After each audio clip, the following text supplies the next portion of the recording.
चलिए,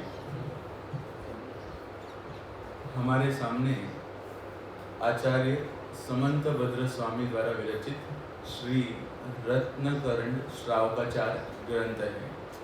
ग्रंथ से ही अपने को मालूम पड़ता है कि ये किसका ग्रंथ है, कि आचरण का ग्रंथ है ना। श्रावकाचार, पहली बात तो ये किसके लिए है, कि हम सबके लिए है, तो विशेष इसमें अपनापन होता है। श्रावक के आचरण का जिसमें वर्णन है उसका नाम है श्रावकाचार। और रत्नकरण, करण यानी होता है पिटारा, जिसमें कुछ रखा जाए, जिसमें कीमती कीमती चीज रखी जाए ना, उसे कहते हैं पिटारा, है ना, उसे कहते हैं पिटारा। तो क्या उस पिटारे में रखा गया है? रत्न रखे गए हैं। कैसे रत्न है? चिंतामणि रत्न नहीं है। चिंतामणि रत्न में हम प्रभावित हो जाते हैं, इसमें चिंतामणि रत्न नहीं है। और दुनिया के जो जो रत्न अपने को ऐसा लगता है ना कि बहुत प्रभावशाली हो, वो कोई भी रत्न इसमें, यदि ऐसा आपको लगता है तो वो भ्रम आप छोड़कर इस स्वाध्याय में लगे, है ना। यहाँ पर तो कौन से रत्न हैं, एक एक अभी अपन इसको खोलते जाएंगे और एक एक रत्न अपने को मिलते जाएंगे। और अब जब इसका अपन क्रमिक अभ्यास करेंगे तब वास्तव में अपने को पता चलेगा कि वास्तव में कैसे रत्न इसमें है। अरे इसमें तो सम्यक दर्शन, सम्यक ज्ञान, सम्यक चारित्र रूप रत्न है। इसमें आत्मा की प्राप्ति के उपाय स्वरूप रत्न है, वो वास्तव में रत्न है इसमें कोई दुनिया के और जो रत्न होते हैं वो रत्न इसमें नहीं है। ठीक है, आज अपन जो चर्चा करेंगे मुख्य रूप से जिन्होंने ये ग्रंथ लिखा। सबसे पहले कोई भी ग्रंथ प्रारंभ करते हैं तो ग्रंथ और ग्रंथकार का परिचय अपन प्रारंभ करते हैं, उसके बिना ग्रंथ को नहीं प्रारंभ करते। यानी महिमा तो आए कि ये ग्रंथ वास्तव में कितना महिमावंत है, और जिन्होंने यह ग्रंथ लिखा वे और भी कितने महिमा के धारी हैं, उसकी महिमा के बिना इस ग्रंथ की महिमा हमारे चित्त में नहीं आएगी। तो सबसे पहले ये ग्रंथ किसने लिखा, कि आचार्य समंतभद्र स्वामी ने यह ग्रंथ लिखा है। बराबर, इसमें किसी को कोई प्रश्न नहीं है। अब आचार्य समंतभद्र कौन थे, कहाँ के रहने वाले थे, कब उन्होंने मुनिव्रत अंगीकार किया, दीक्षा ली, किस संघ में उन्होंने दीक्षा ली, उनके माता पिता कौन थे, फिर उनका जीवन काल किस प्रकार रहा, इस संदर्भ में थोड़ा सा अपन विचार करेंगे, है ना। समंतभद्र आचार्य कौन थे, ठीक है, तो उनका जन्म कहाँ हुआ था और किस समय हुआ था, किस समय वे इस भरत भूमि को पावन कर रहे थे, कोई बता सकता है? 21वीं शताब्दी, 200 वर्ष पूर्व, 9वीं शताब्दी। देखो आप बोलोगे तो मुझे अच्छा लगेगा, है ना। अब पता तो चला, आप कोई कह रहा है 21वीं शताब्दी, कोई कह रहा है 200 वर्ष पूर्व, कोई कह रहे हैं 9वीं शताब्दी, 18वीं शताब्दी।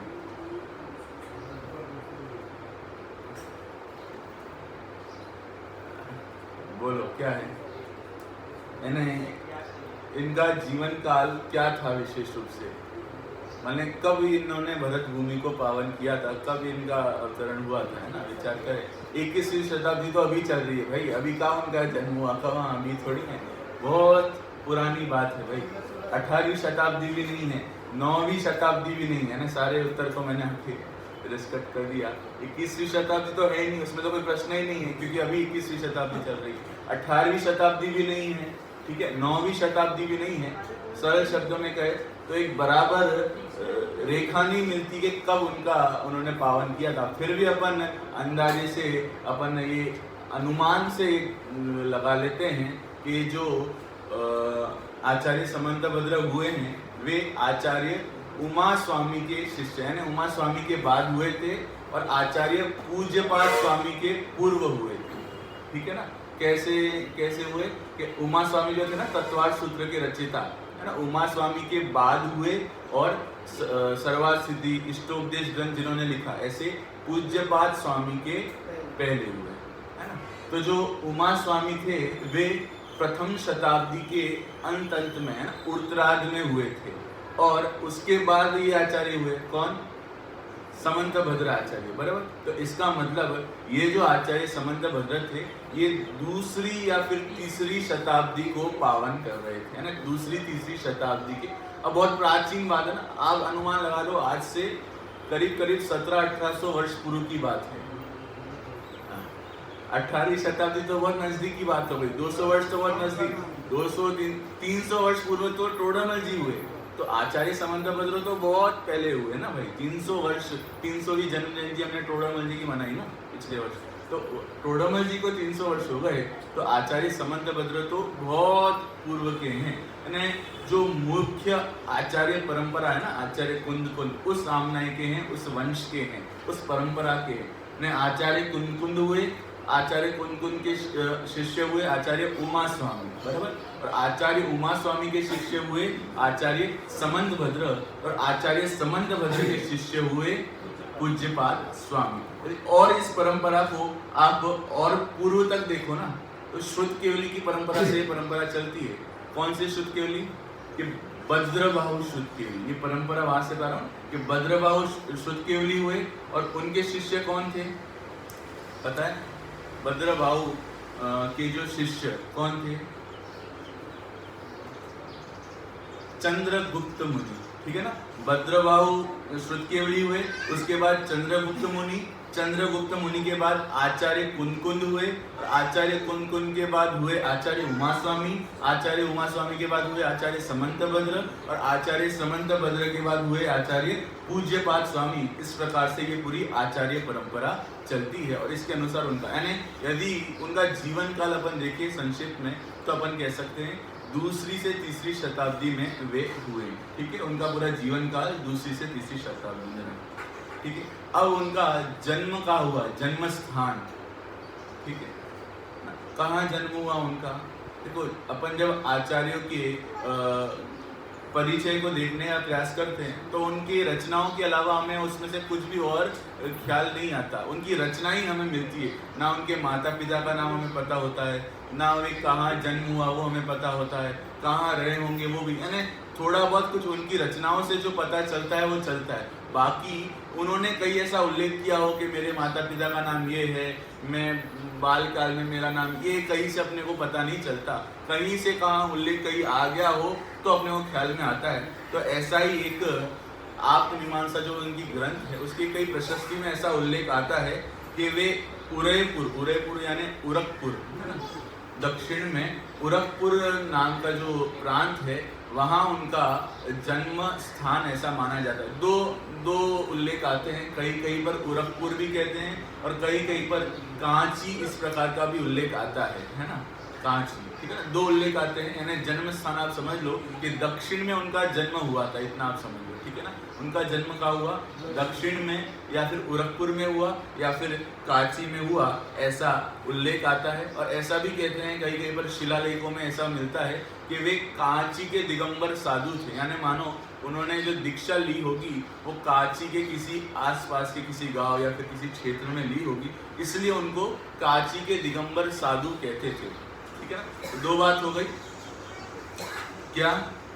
देखो, महान आचार्य की परिचय बता रहे हैं आपको, है ना। आपका परिचय तो आपको अच्छे से याद है, पर महान आचार्यों का परिचय हमें भी बहुत अच्छे से ख्याल होना चाहिए। आचार्य कुंद है, आचार्य समंतभद्र हैं, ठीक है। वे कौन से समय में वे इस भरत भूमि को उन्होंने पावन किया? 2री और 3री शताब्दी में, बराबर। उसके बाद उनका जन्म कहाँ हुआ? कि दक्षिण में हुआ, और कहो और इसमें विस्तार में जाओ तो कहा कि काशी या फिर गोरखपुर में उनका जन्म हुआ, ठीक है। अब और आगे अपन बात करें तो उनका जो मुनि जीवन रहा, जब उन्होंने दीक्षा ले ली तो वे इतने प्रकांड विद्वान थे, इतने जैन धर्म के अगाध श्रद्धानी थे, हर विषय को परीक्षा प्रदानी आचार्य थे। वे हर विषय की परीक्षा बहुत अच्छे से करते थे। कोई भी विषय हो, यदि देव सच्चे देव को भी हमें नमस्कार करूंगा तो परीक्षा पूर्वक नमस्कार करूंगा, बिना परीक्षा के वे कुछ भी नहीं करते थे। परीक्षा प्रदानी आचार्य थे, यानी परीक्षा करना हम सबको यदि किसी ने सिखाया तो वास्तव में आचार्य समंतभद्र ने। और आचार्य समंतभद्र एक बहुत ही तार्किक विद्वान थे, बहुत ही गंभीर विद्वान थे और बहुत ही उत्कृष्ट कोटि के विद्वान थे। जगह जगह पर जाते थे, शास्त्रार्थ करते थे, है ना, लोगों के साथ, और जो अन्य मत वाले हैं उनके साथ शास्त्रार्थ करते थे। जैन धर्म का डंका पूरे भारतवर्ष में उन्होंने बहुत जोर शोर से उस समय में बजाया था, बहुत गहराई से प्रचार प्रसार उन्होंने किया था। जब वे मुनि जीवन में थे तो देखो हमारे जीवन में भी असाध्य का उदय आता है ना, तो हम असाता के उदय में कितने घबरा जाते हैं, देखो मेरे साथ ही ऐसा क्यों होता है, मेरे साथ ही ऐसा क्यों हुआ। असाता का उदय में अपन बहुत भयभीत हो जाते हैं, परंतु आचार्य समंतभद्र भी इतने उत्कृष्ट कोटि के आचार्य थे, उनके जीवन में भी असाता वेदनी का उदय देखा गया, पाया गया, है ना, उत्कृष्ट कोटि का, है ना। तीव्र उनको एक रोग हो गया था जिसका नाम था भस्म व्याधि नाम का रोग था। ठीक है, ये सब तो जानते ही है ना, थोड़ी बहुत कहानी भी आपको पता ही होगी। ठीक है, यानी कर्म किसी को नहीं छोड़ता, इतनी बात आप समझ लो, है ना। कर्म कोई भी हो, कर्म ये नहीं देखता कि ये बहुत धनवान है, कर्म ये नहीं देखता कि ये बहुत गरीब है, कर्म ये नहीं देखता कि ये बहुत सज्जन है, कर्म ये नहीं देखता कि ये बहुत कुलीन है, कर्म ये नहीं देखता कि ये बहुत बड़ा विद्वान है, बहुत बड़े ये हैं, कर्म ये नहीं देखता। कर्म तो अपना काम करता ही करता है। ऐसा ही कुछ यानी मुनिराज ने आचार्य समंतभद्र के पूर्व का कुछ उदय रहा होगा, जिसके फलस्वरूप उन्हें असाता वेदनी का कारण देखना पड़ा, जिससे उन्हें भस्म व्याधि नामक रोग हुआ था। अब इस भस्म व्याधि नामक रूप में क्या होता है कि आप कितना भी भोजन करो, कितना भी कुछ ग्रहण करो, पर वो कैसा हो जाता है कि भस्म हो जाता है। भस्म यानी नहीं समझ में आया, भस्म व्याधि नाम का रोग है, सुना है कि नहीं सुना नाम, है ना। उसमें क्या होता है कि आप कितना भी भोजन करो, वो कैसा हो जाता है, भस्म, समाप्त, भोजन करते ही समाप्त हो जाता है। फिर आपको उतनी ही भूख तुरंत लग जाती है, माने उतनी भूख आपको फिर से लग जाती है, मानो कुछ आपने भोजन किया ही नहीं। और ऐसा करते करते उनको बहुत तीव्र पीड़ा सताने लगी, बहुत भयंकर उन्हें रोग होने लगा।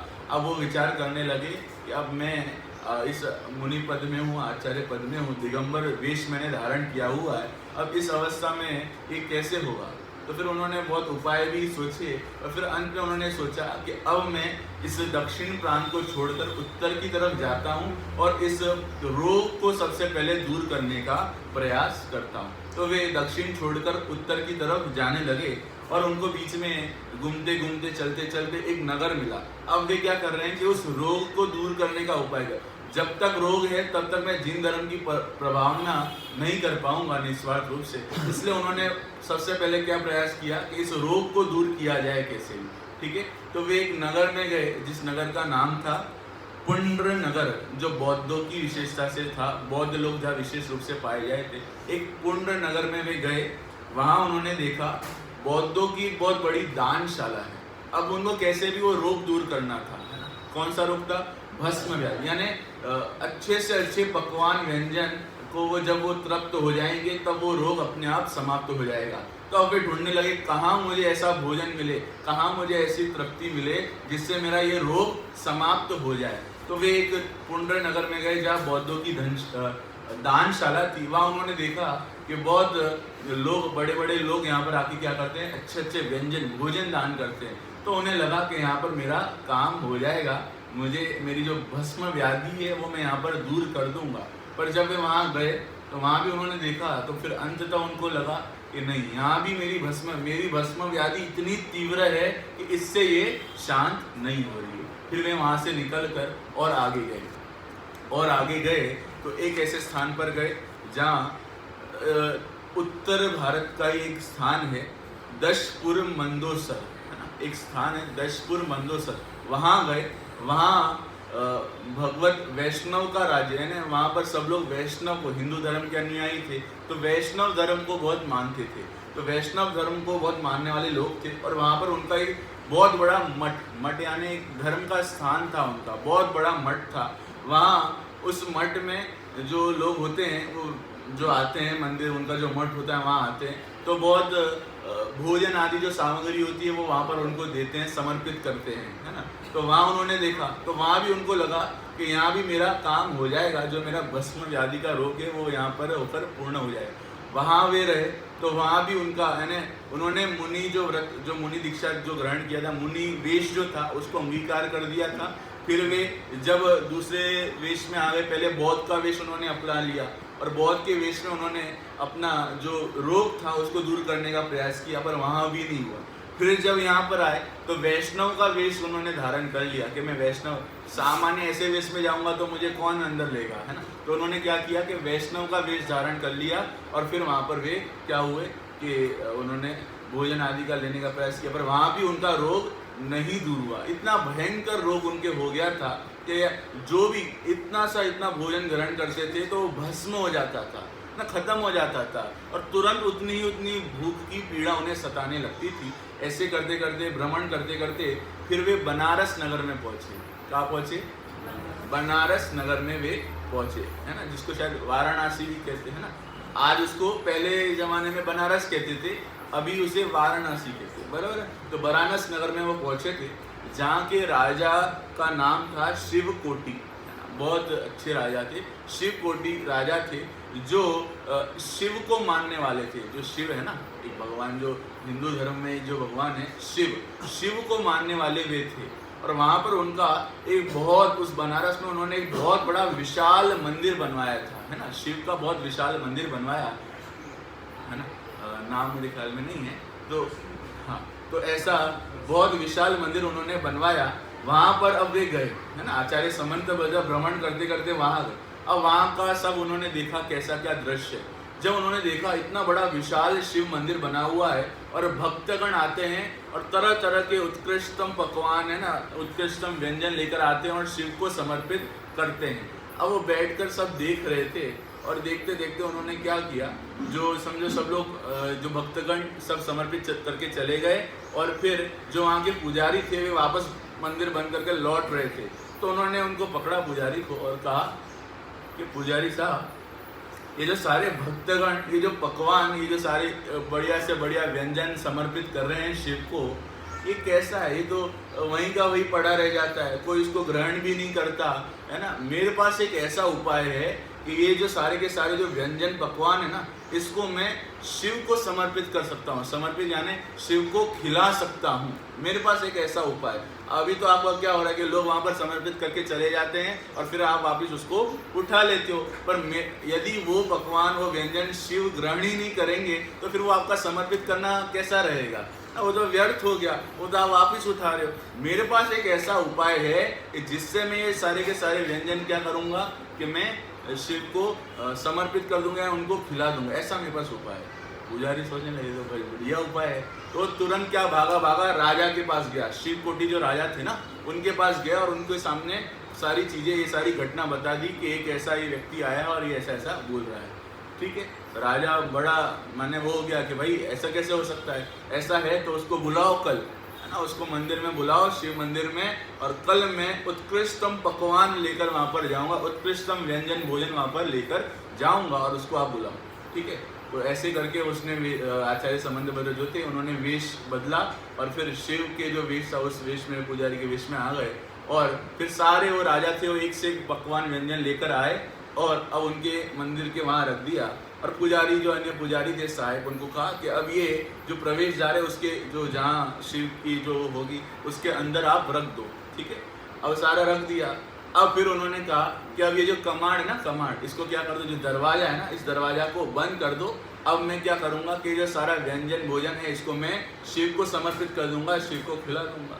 तो ऐसा करके राजा को बहुत अंदर से बहुत श्रद्धा, यार ऐसे कैसे हो सकता है। फिर भी उन्होंने क्या किया कि सारे कमाड़ बंद कर दिए और क्या किया कि वे सब इंतजार करने लगे और सोचने विचारने लगे। अब क्या हुआ, कमाड़ बंद हो गए और अंदर केवल अकेले वे थे, है ना, समंत भद्र अकेले वे थे। अब क्या हुआ कि वो किसको समर्पित हो रहे थे? शिव को समर्पित हो रहे थे कि किसको समर्पित हो रहे थे? कि स्वयं को समर्पित, यानी सारे जो उनका जो रोग था ना भयंकर भस्म का, सारे के सारे उत्कृष्ट व्यंजन उन्होंने क्या कर लिए, क्षण में पूरे समाप्त कर लिया, यानी खा लिए पूरे, उनको ग्रहण कर लिया। और फिर वो सारी के सारे जो थाली वगैरह थी सब समाप्त हो गए। अब कमाड़ खोला, सारे लोग बाहर खड़े हैं, सब आश्चर्य में, अरे ये कैसे हो गया, ये कैसे हो गया। लोगों को महिमा आ गई, अरे शिव ने भोजन ग्रहण कर लिया, शिव ने भोजन ग्रहण कर लिया, सबको बहुत महिमा आने लगी और जय जयकार उनका कर दिया समंत भद्र का। बहुत बढ़िया काम हो गया, बहुत बढ़िया काम हो गया। अब रोज इनको क्या करो, इनको यहाँ पर पुजारी पद पर रखो और इनको ही सारे क्या करो, व्यंजन दो। और लोगों में बहुत आनंद की लहर उड़ गई, बहुत मजा आ गया। जबकि असलियत तो समंत भद्र स्वयं जानते थे कि वास्तव में क्या है। ठीक है, ऐसा चलता रहा। ऐसे करीब करीब अब रोज, अब कल तो राजा ही लाए थे, अब नगर के सारे लोग एक से एक व्यंजन, एक से एक पकवान लेकर आते थे और पुजारी को बोलते थे कि आज इस कमाड़ के अंदर रख दो, और कमाड़ बंद करते थे और सारे व्यंजनों को ग्रहण करते थे। ऐसे करते करते करते 6 महीना बीत गया, है ना। ऐसे करते करते कितना समय बीत गया कि 6 महीना बीत गया। अब 6 महीने के बाद एक दिन ऐसा हुआ कि सब रोज पकवान लाते थे, रोज व्यंजन लाते थे। तो एक दिन ऐसा हो गया कि वे व्यंजन थाली जो थी ना, वे भरी की भरी रह गई। तो फिर वो मंत्री इत्यादि जो थे, पुजारी इत्यादि, उन्होंने प्रश्न किया कि महाराज ये आज क्या बात है भाई, आज ये थालियाँ ऐसे पूर्ण पूर्ण क्यों रह गई है। तो समंतभद्र उत्तर देते कि जो ये शिव है ना, शिव आपके भगवान, ये शिव जो भगवान है, वे राजा से इतने प्रसन्न हो गए हैं कि अब वे तृप्त हो गए। अब वे कहते कि हमें कुछ नहीं चाहिए। तो ऐसी घटना हुई। तो उन पुजारियों ने राजा से कहा कि ऐसा ऐसा हो गया। तो फिर राजा को डाउट हुआ कि भाई कुछ ना कुछ गड़बड़, दाल में कुछ काला लगता है, ऐसे कैसे हो सकता है। जब प्रतिदिन ग्रहण कर रहे हैं तो फिर आज ग्रहण क्यों नहीं किया ना, क्या कारण होगा। ऐसा कुछ ना कुछ उन्हें दाल में काला लगता है। फिर वे एक योजना बनाते हैं। वे क्या करते हैं कि कुछ ना कुछ ऐसा उपाय किया जाए, उस कमाड़ के पीछे क्या करते हैं उसको पता करना पड़ेगा हमें, कुछ तो तलाश करनी पड़ेगी हमें। तो उन्होंने क्या किया, जहाँ पर वो शिव का वो जो पिंडी होती है ना, शिव जहाँ रहते हैं, वहाँ पर उन्होंने, जहाँ से जो शिव के ऊपर अभिषेक भी करते तो वो पीछे से वो जो निकलता है ना, जल जो निकलता है, वहाँ पर उन्होंने एक आदमी, एक व्यक्ति को छुपा दिया और उसके ऊपर वृक्ष इत्यादि से वो पूरा उसको बिखेर दिया जिससे वो दिखे नहीं। और फिर अगले दिन सारे व्यंजन समर्पित किए और फिर उस व्यक्ति को कहा, देखना भाई क्या करते हैं। और जैसे ही कमाड़ बंद हुआ तो वो तो व्यंजनों के ग्रहण करने में लगे हुए थे और उस व्यक्ति ने सारी घटना यथावत देख ली। और फिर जब कमाड़ खुला और सारे राजागण, सारे मंत्री, सारे पुजारी सभी ऐसे दृश्य से देख रहे थे, तो समंतभद्र को लगा क्या बात हो गई भाई, आज क्यों ऐसे सब आश्चर्य से देख रहे हो, क्या हो गया, कुछ गड़बड़ है क्या, है ना। देखो शिव ने तो आज पुनः सब ग्रहण कर लिया है। और उतने में ही पीछे से वो व्यक्ति बाहर निकलता है और कहता है कि महाराज ये व्यक्ति झूठ कह रहा है, शिव ने कुछ ग्रहण नहीं किया, ये जो कुछ ग्रहण किया है सब कुछ इसने ग्रहण किया है और इसने ही सारा ये ग्रहण किया। और ऐसा करके फिर उस राजा को बहुत क्रोध आता है, गुस्सा आता है कि ये व्यक्ति कौन है, ये वास्तव में ये कोई शिव भक्त नहीं लगता, हमें कोई दूसरे धर्म का लगता है। अब उनका रोग तो पूरा हो जाता है, समंतभद्र का जो रोग होता है ना भस्म व्याधि का, वो तो समाप्त हो जाता है। अब ये झगड़ा हो जाता है कि ये जो व्यक्ति है ना समंत, ये किस धर्म का मानने वाला है। लोगों ने कहा कि महाराज ये लगता है हमें ये शिव भक्त नहीं लगता, ये शिव धर्म को नहीं मानता है, ये कुछ और ही लगता है। तो फिर उस राजा ने कहा कि भाई आप कौन हो, किस धर्म को मानते हो। बोले मैं किस धर्म को भी मानता हूँ, उससे क्या, ठीक है कोई बात नहीं, आप ये जो शिव है ना, शिव को नमस्कार आपको करना पड़ेगा, है ना। आपको किसको नमस्कार करना पड़ेगा, कि शिव को नमस्कार आपको करना पड़ेगा। सो समंतभद्र तो अगाध विद्वान थे, बोले प्राण जाए पर ऐसा काम तो हमसे नहीं होगा कि मैं शिव को, मैं तो सच्चे देव शास्त्र गुरु के अलावा किसी को नमस्कार नहीं कर सकता। तो उन्होंने उत्तर स्वरूप कहा कि मैं शिव को नमस्कार तो कर दूंगा, परंतु आपकी शिव में ऐसी कुछ विशेषता भी तो होनी चाहिए ना, ऐसे गुण भी तो होने चाहिए ना जो मैं शिव को नमस्कार करूं। मैं तो उनको नमस्कार करता हूं जो राग द्वेष का जिन्होंने अभाव कर दिया है, पर आपके शिव तो राग ही द्वेषी हैं, तो वे मेरे नमस्कार करने योग्य तुल्य नहीं है। तो राजा को और क्रोध आ गया, ये मेरे शिव का क्या कर रहा है, बहिष्कार कर रहा है, अपमान कर रहा है। और गुस्सा आ गया राजा को, नहीं अब तो तुम्हें नमस्कार करना ही होगा। तो फिर समंतभद्र कहते हैं कि देखो मैं नमस्कार तो नहीं कर सकता हूँ, अगर आप मुझे और ज़्यादा प्रेशर करोगे और ज़्यादा जोर करोगे तो आपकी जो शिव पिंडी है ना ये फूट जाएगी, ये मैं आपको कह रहा हूँ, है ना। एक प्रकार से उनको एक प्रकार से डराया कि आपकी जो, यदि आप मेरे ऊपर जोर करोगे ना, आप मेरे ऊपर प्रेशर डालोगे तो ध्यान रखना, ये जो मैं यदि नमस्कार करने बैठ, मेरे पास ऐसी दिव्य शक्ति है, अगर मैं नमस्कार करने बैठ गया तो ये आपकी शिव पिंडी पूरी की पूरी कैसे हो जाएगी कि फूट जाएगी, है ना, फट जाएगी, शिव पिंडी जो है ना पूरी फट जाएगी। ऐसा अच्छा ऐसा है कि इतना तुम्हारे पास शक्ति है तो फोड़ के दिखाओ इस शिव पिंडी को, इतनी शक्ति है तो फोड़ के बताओ। अब समंतभद्र ने कह तो दिया, अब बाद में विचार करने लगे कि मैंने ये क्या कह दिया, है ना। बाद में विचार करने लगे मैंने ये क्या कह दिया, ऐसा मुझे नहीं कहना चाहिए था, है ना। अब कैसे वो शिवपिंडी फटेगी, है ना, क्या होगा। यद्यपि वे जिन धर्म के अगाध श्रद्धानी थे, सच्चे देवशास्त्र गुरु के भक्त थे, अगाध विद्वान थे, अनेक ग्रंथों के ज्ञाता थे, फिर भी अंदर से उन्हें फिर पीड़ा सताने लगी कि अब कैसे होगा, क्या होगा। और वे अपने देश शास्त्र गुरु के संदर्भ में विचार करने लगे, आत्मस्वरूप के विचार करने लगे। इतने में एक उनके सामने एक सुंदर देवी प्रकट हो गई और उस देवी ने कहा कि हे जिनेंद्र देव के सच्चे भक्त, आप किस बात में अपना समय विस्मय कर रहे हैं, यानी किस बात की चिंता कर रहे हैं। आप कोई भी चिंता मत कीजिए कि वो शिवपिंडी फटेगी या नहीं फटेगी, कुछ होगा क्या नहीं होगा। आप किसी भी बात की चिंता मत कीजिए। आप तो केवल इतना आपको काम करना है कि क्या काम करना है कि जब अगले दिन आपको कहा जाए कि शिव को नमस्कार करना है, तो आप नमस्कार करते करते क्या करना कि स्वयं भूवा भूति हितेन इस नाम से 24 तीर्थंकरों की स्तुति करना प्रारंभ कर देना। क्या करना कि 24 तीर्थंकरों की स्तुति करना प्रारंभ कर देना। उसके आगे का सारा काम अपने आप हो जाएगा, आप उसकी चिंता मत करना। आप तो केवल जिस तरह से आप हमेशा स्तुतियों की रचना करते हैं एकदम अंतर्मग्न होकर, आप वैसे ही अंतर्मग्न होकर 24 तीर्थंकरों की वंदना स्तुति करना, है ना, स्तोत्र रचना प्रारंभ कर देना। और फिर क्या होता है, अगले दिन आती है।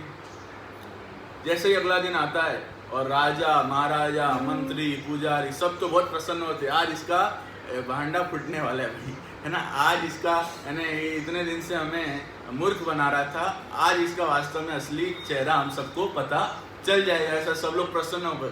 पर समंत भद्र की प्रसन्नता देखकर वे सब आश्चर्यचकित हो गए। इसका मुंह तो इतना होना चाहिए था, पर ये तो इतना मस्त, इतना प्रफुल्लित है कि मानो कुछ हुआ ही नहीं हो, मानो वैसे जैसे बोला गया था और आके बैठ गया है और स्तुति करने के लिए तैयार है एकदम। माने क्या बात है, कुछ तो गड़बड़ लग रही है, इतना बल इसके पास कैसे आया, इतना आश्चर्य उनको हुआ। और फिर मानो उन्होंने स्तुति करना प्रारंभ की, स्तोत्र की रचना प्रारंभ की, है ना। स्वयंभू नाम से वो स्तोत्र की रचना प्रारंभ की, जिसका नाम भी क्या है, स्वयंभू स्तोत्र है, जिसमें 24 तीर्थंकर भगवान की उन्होंने स्तुति की। अब ऐसे करते करते जब वे स्तोत्र की रचना कर रहे थे और जब चंद्रप्रभ भगवान की स्तुति कर रहे थे, और चंद्रप्रभ भगवान की स्तुति करते करते केवल इतना कहा उन्हें, चंद्रप्रभ चंद्र मरीचि गौरम, इतने में वो शिवपिंडी फट जाती है। और शिवपिंडी फटते ही उस शिवपिंडी में से चंद्रप्रभ भगवान की एक चतुर्मुखी जिन मुद्रा प्रकटित हो जाती है और सारे नगर में आश्चर्य आश्चर्य जय जयकार हो जाता है, जैन धर्म की पताका फैल जाती है, महिमा हो जाती है। क्या हो गया, क्या हो गया, क्या हो गया, ये वास्तव में सही बात कह रहा था। ये वास्तव में पूरे जैन धर्म का पताका पूरे इस नगर में, जो बनारस नगर था ना, उस पूरे नगर में, और वो राजा को बहुत विशेष महिमा आती है कि वास्तव में जैन धर्म तो कोई बहुत बड़ा महान धर्म है ना। ये देखो, इस जैन धर्म ने, इस व्यक्ति ने आश्रय लिया और ये जैन धर्म तो वास्तव में बहुत बड़ा महान धर्म है। और ऐसा ये सारी घटना घटती है और फिर जैन धर्म की महिमा करके वे समंत भद्र आचार्य वहाँ से चले जाते हैं और पुनः फिर नग्न दिगंबर जो मुनि वेश होता है, उस वेश को पुनः धारण करते हैं, यथायुग प्रायश्चित करते हैं, सारी जो उनकी क्रिया होती है वो सब वे करते हैं और फिर पुनः अपने कार्य में लग जाते हैं। जगह जगह जाकर जैन धर्म की पताका फहराते हैं, जगह जगह जाकर लोगों को इस मार्ग पर प्रशस्त करते हैं। उससे क्या होता है, अब उस बनारस नगर के जो राजा थे ना, शिवकोटि राजा, वे शिवकोटि राजा बहुत अधिक प्रभावित हो जाते हैं, बहुत अधिक बोलते वास्तव में मैं जिस धर्म में मान रहा था ये शिव धर्म, ये वास्तव में ये सच्चा धर्म मुझे प्रतिभाषित नहीं होता। वास्तव में सच्चा धर्म तो ये जैन धर्म ही मुझे लगता है।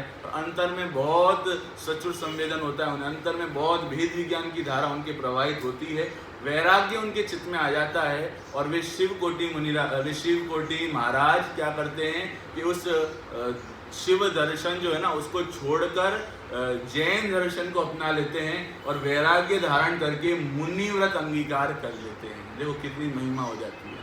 महिमा जिसके चित्त में आ जाती है, जिसको अंतर से महिमा आ जाती है, उसको वो सारी क्रियाएं हो जाती है। ठीक है, अब वे शिवकोटि मुनिराज अंदर मुनि व्रत धारण कर लेते हैं, है ना, दीक्षा धारण कर लेते हैं और उसके बाद अनेक ग्रंथों का अभ्यास करके अब महिमा आ गई ना उनके चित्त में जैन धर्म की। अब जिसके चित्त में जैन धर्म की महिमा आ जाती है फिर वो और राग रंगों में नहीं रहता, फिर उसको बस एक ही तलब है, एक ही उसकी इच्छा है कि बस अब जितना हो सके इस जिनवाणी को मैं पढूं, है ना। अनेक ग्रंथों का अध्ययन वे करने लगते हैं और एक लोहाचार्यकृत एक ग्रंथ है ना, एक पूर्व के आचार्य हुए लोहाचार्य, नाम सुना होगा ना, प्राचीन आचार्य लोहाचार्य, उनका एक ग्रंथ है जिसका नाम है आराधना। आराधना नाम का एक उनका ग्रंथ है, बहुत विशाल ग्रंथ है, बहुत बड़ा ग्रंथ है, करीब 84,000 श्लोक जिसमें है, 84,000 श्लोक। ऐसा महान ग्रंथ है, उस ग्रंथ को संक्षेप करने का यानी शॉर्ट करने का,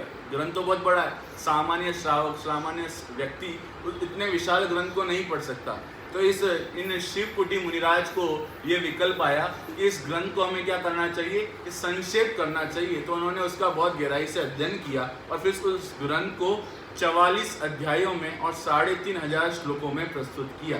ने जो 84,000 श्लोक में था ना, उसको 3,500 श्लोकों में संक्षेप किया उस सारी विषय वस्तु को, और पूरा जीवन इस जिनवाणी के अध्ययन मनन में जैन धर्म को समर्पित कर दिया, जैन धर्म के प्रचार प्रसार में समर्पित कर दिया। और इस प्रकार ये समंतभद्र आचार्य हुए। अनेक ग्रंथों की रचना उन्होंने की, कितने ग्रंथ उनके प्राप्त हैं और कितने ही ऐसे भी ग्रंथ हैं जो अभी तक अप्राप्त हैं, यानी प्राप्त नहीं हुए हैं, उनका मिलना अभी दुर्लभ हुआ है ना। महाभाग्य से कुछ ग्रंथ मिल चुके हैं। वे जहाँ जहाँ जाते थे वे माने ऐसा उल्लेख करते, दहाड़ते थे कि हे राजन, मैं सिंह की तरह विचरण कर रहा हूँ, है ना। कि सिंह जो होता है ना वो कैसा है, भीगी बिल्ली की तरह थोड़ी चलता है, सिंह कैसे एकदम शेर की तरह भागता है ना, शेर की तरह चलता है। तो मैं जैन धर्म का सिंह हूँ, मैं सिंह की तरह चल रहा हूँ। कोई शास्त्रार्थ करना चाहता है तो वो मेरे सामने आ जाए, मैं तैयार हूँ, है ना। ऐसा करके वे जगह जगह जाते थे, शास्त्रार्थ करते थे, अन्य धर्मों के का निराकरण करते थे और जैन धर्म का प्रचार प्रसार पूरे भारतवर्ष में उन्होंने बहुत जोरों से किया था, है ना। इस प्रकार दूसरा, आचार्य समंतभद्र के संदर्भ में एक ऐसा भी उल्लेख आता है कि महावीर भगवान के पश्चात अनेकों आचार्य और अनेकों मुनिराज, सैकड़ों आचार्य सैकड़ों मुनिराज हुए, परंतु अधिकतर यदि विशेष रूप से उल्लेख किसी आचार्य का मिलता है कि जो इस भारतवर्ष में भरत क्षेत्र में भविष्य तीर्थंकर के रूप में होंगे, तो वो ये आचार्य समंतभद्र का मिलता है। अनेकों ग्रंथों में आपको ऐसा देखने और पढ़ने में मिलेगा कि ये जो आचार्य समंतभद्र जिनकी हम चर्चा कर रहे थे ना, कि वे भविष्य में इस भारतवर्ष में क्या होंगे, कि तीर्थंकर के रूप में वे होंगे। ऐसा उल्लेख मुख्य रूप से समंतभद्र आचार्य का ही सर्वाधिक रूप से अनेक अनेक स्थानों पर, अनेक अनेक स्थलों पर अपने को देखने में मिलता है। तो ऐसा ये समंतभद्र आचार्य का ये विशेष महिमा हम सबके चित्त में, अनेक ग्रंथ उन्होंने लिखे हैं। सबसे सरल ग्रंथ यदि कहूँ तो जिसको अपन पढ़ रहे हैं ना, रत्नकर्ण श्रावकाचार, ये उनकी सरल से सरलतम रचना है, सरल से सरल शैली में। बाकी जो ग्रंथ लिखे हैं वो आप पढ़ोगे थोड़ा आपको कठिन लगेगा, जैसे देवागम स्तोत्र, आप्तमीमांसा, वो थोड़ा सा न्याय का ग्रंथ है, परीक्षा प्रदानी ग्रंथ है ना। स्वयंभू स्तोत्र है, वो भी एक न्याय का ग्रंथ है ना। ये जो सारे ग्रंथ आप पढ़ेंगे तो ये स्तोत्र के रूप से, है ना, उनकी जो अधिकतर ग्रंथ हैं वे स्तोत्र साहित्य पर हैं ना। स्तोत्र की विशेष उनके चित्त में महिमा थी और स्तोत्र को उन्होंने एक प्रकार से बहुत गहराई से पढ़ा और समझा और लिखा, इसलिए ये सारे ग्रंथ उनके बहुत विशेष है। कल अपन उनके जो ग्रंथ है उस ग्रंथ को अपन देखेंगे, साथ ही रत्नकर्ण श्रावकाचार्य की जो विषय भूमिका है उसको भी अपन देखेंगे कि ये रत्नकर्ण श्रावकाचार 9 अधिकारों में विभाजित है और प्रत्येक अधिकार में किसका किसका वर्णन है। मुख्य रूप से देखें तो श्रावक के आचरण का इसमें वर्णन है। अब आचरण से अपन क्या समझते हैं, क्या खाना, क्या पीना, कैसे रहना, कैसे नहीं रहना, इतना मात्र आचरण अपन समझते हैं, पर वास्तव में वो आचरण नहीं, श्रावकाचार है ना। श्रावकाचार वास्तव में धर्म है, और वो धर्म क्या है कि वो खाने पीने का नाम धर्म है, वो धर्म की बात नहीं है। यहाँ पर तो श्रावक के उत्कृष्ट आचरण क्या है, कि श्रावक का उत्कृष्ट आचरण है सम्यक दर्शन, सम्यक ज्ञान और सम्यक चारित्र प्रकट करना। ये श्रावक का उत्कृष्ट धर्म है, यानी श्रावक का प्रथम धर्म क्या है, कि सम्यक दर्शन की प्राप्ति करना। तो उसकी चर्चा पूरे ग्रंथ में मुख्य रूप से सम्यक दर्शन, सम्यक ज्ञान और सम्यक चारित्र की चर्चा होने वाली है। कल अपन उसकी विशेष वस्तु जो है उसको कल से अपन प्रारंभ करेंगे। आज अपन ने आचार्य समंत भद्र का जो एक तो उनकी जो कहानी है, वो जो उनको रोग हो गया था उसके संदर्भ में अपन ने देखा। साथ में ही उनके एक चीज़ मैं आपको बताना भूल गया, उनके बाल्यकाल का नाम था शांति वर्मा, ठीक है ना। उनके जो बचपन का जो नाम था ना, वो क्या था, शांति वर्मा। समंत भद्र तो आगे जाकर पढ़ा, ठीक है ना। तो 3-4 बात अपन ने देखी। एक तो उनके बाल्यकाल का नाम था शांति वर्मा, बराबर।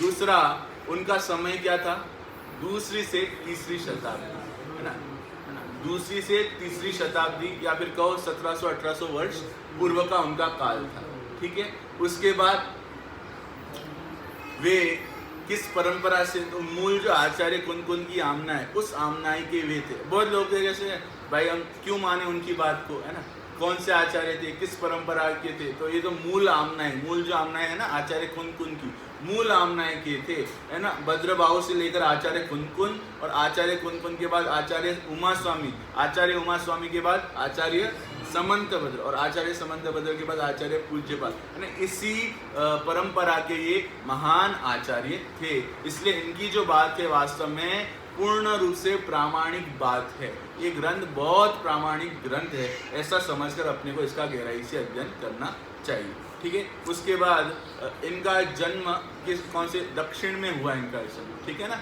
दक्षिण में कौन सा स्थान, गोरखपुर कहो या कांची कहो, ठीक है।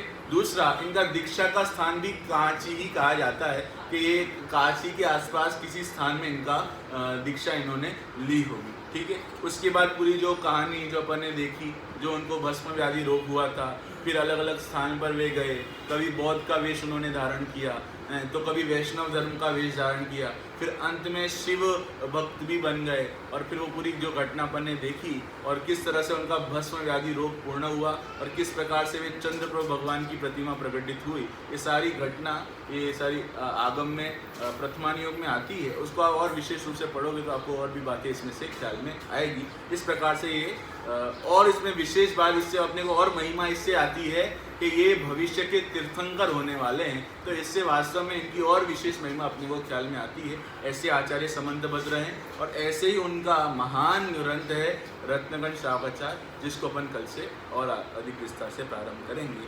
चलिए अभी की बात अपन